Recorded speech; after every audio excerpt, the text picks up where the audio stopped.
Josiah was 8 years old when he became king and reigned 31 years in Jerusalem.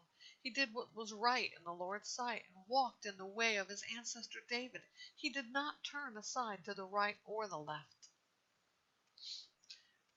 In the 8th year of his reign, while he was still a youth, Josiah began to seek the God of his ancestor David, and in the 12th year he began to cleanse Judah and Jerusalem of the high places, the Asherah poles, the carved images, and the cast images.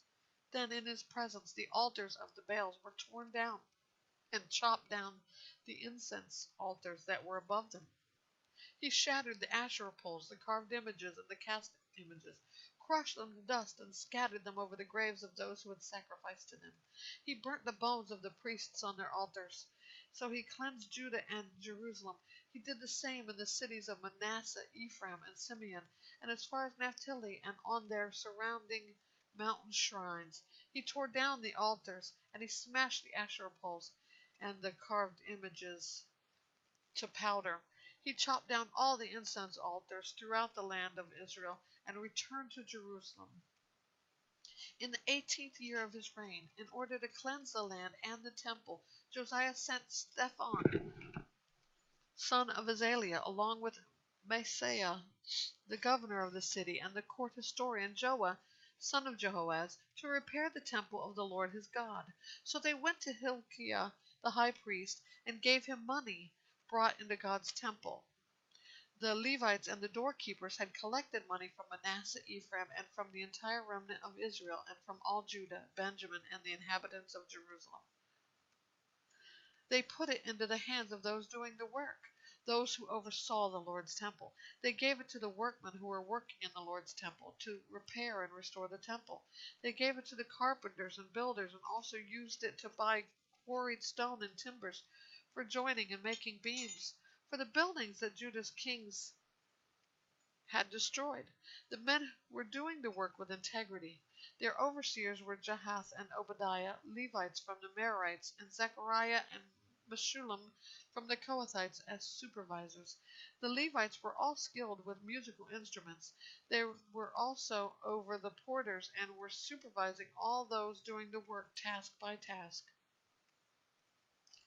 Some of the Levites were secretaries, officers, and gatekeepers.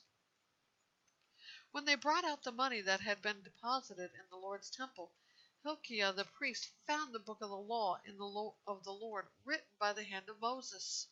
Consequently, Hilkiah told Shaphan, the court secretary, "I have found the book of the law in the Lord's temple," and he gave the book to Shaphan. Shaphan took the book to the king and also reported, "Your servants are doing all that was placed in their hands. They have emptied out the money that was found in the Lord's temple and have put it in the hand of the overseers and the hand of those doing the work." Then Shaphan, the court secretary, told the king, "Hilkiah the priest gave me a book," and Shaphan read from it in the presence of the king. When the king heard the words of the law, he tore his clothes. Then he commanded Hilkiah and Ahikam, son of Shaphan, Abdon, son of Micah, Shaphan the court secretary, and the king's servant Asaiah, "Go ask Yahweh for me and for those remaining in Israel and Judah concerning the words of the book that was found. For great is the Lord's wrath that is poured out on us because our fathers have not kept the word of the Lord in order to do everything written in this book."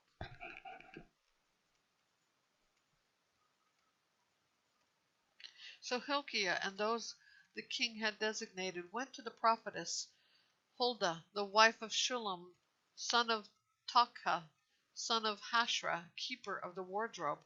She lived in Jerusalem in the 2nd district. They spoke with her about this. She said to them, "This is what Yahweh, the God of Israel, says. Say to the man who sent you to me, 'This is what Yahweh says. I am about to bring disaster on this place and on its inhabitants, fulfilling all the curses written in the book that they read in the presence of the king of Judah. Because they have abandoned me and burned incense to other gods in order to provoke me with all the works of their hands, my wrath will be poured out on this place, and it will not be quenched. Say this to the king of Judah who sent you to ask Yahweh. This is what Yahweh, the God of Israel, says." As for the words that you heard, because your heart was tender and you humbled yourself before God when you heard his words against this place and against its inhabitants, and because you humbled yourself before me, and you tore your clothes and wept before me, I myself have heard. This is the Lord's declaration. I will indeed gather you to your fathers, and you will be gathered to your grave in peace. Your eyes will not see all the disaster that I am bringing on this place and on its inhabitants. Then they reported to the king. So the king sent messengers and gathered all the elders of Judah and Jerusalem. The king went up to the Lord's temple with all the men of Judah and the inhabitants of Jerusalem, as well as the priests and the Levites, all the people from great to small. He read in their hearing all the words of the book of the covenant that have been found in the Lord's temple. Then the king stood at his post and made a covenant in the Lord's presence to follow the Lord and to keep his commands, his decrees, and his statutes with all his heart, with all his soul, in order to carry out the words of the covenant written in this book. He had all those present in Jerusalem and Benjamin agree to it. So all the inhabitants of Jerusalem carried out the covenant of God, the God of their ancestors. So Josiah removed everything that was detestable from all the lands belonging to the Israelites, and he required all who were present in Israel to serve the Lord their God. Throughout his reign they did not turn aside from following Yahweh, the God of their ancestors.